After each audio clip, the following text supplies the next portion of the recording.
I think the investors are coming back to our industry, but slowly. And they're being cautious, there's no doubt about it.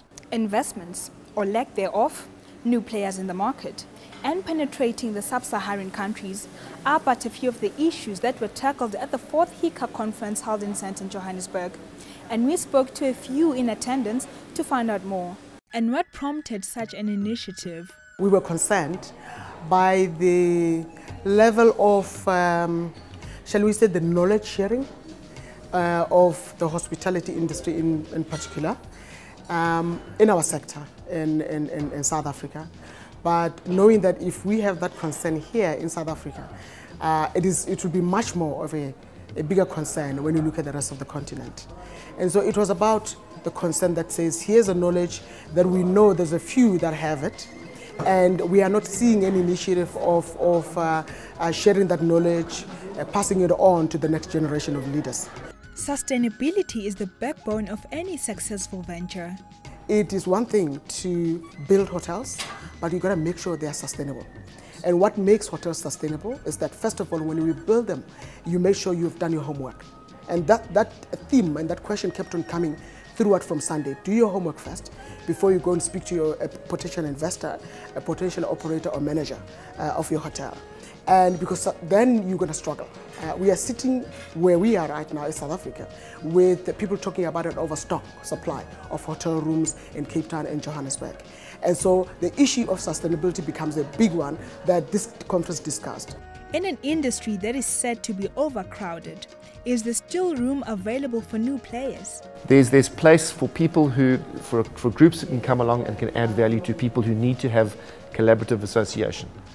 So to answer your question, yes, I think there is, but I think it has to be groups who know what they're doing and know what markets they operate in. I think yes and no.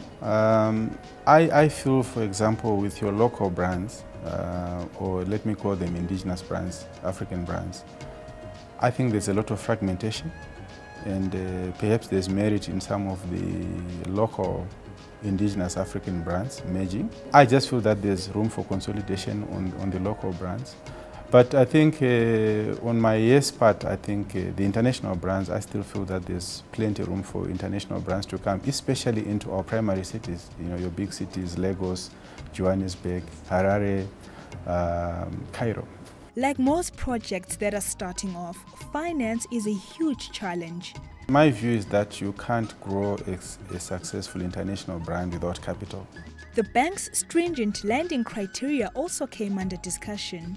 We've got reasons why we put these criteria in place. It's not about being conservative or trying to be lack of funding. We've got a responsibility as financiers to our clients.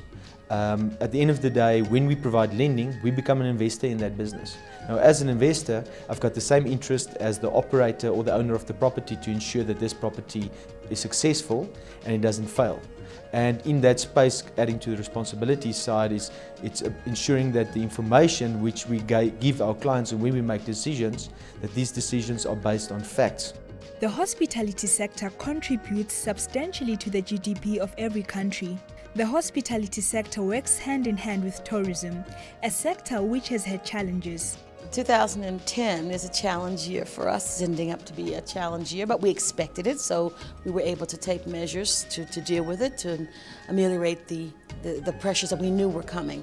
2009, everybody took a hit in 2009 across all sectors because of the global economic crisis. Although in Southern Africa, we did not get hit broadside like some other countries who went down as much as 18%, 45%, double-digit losses in arrivals and so on.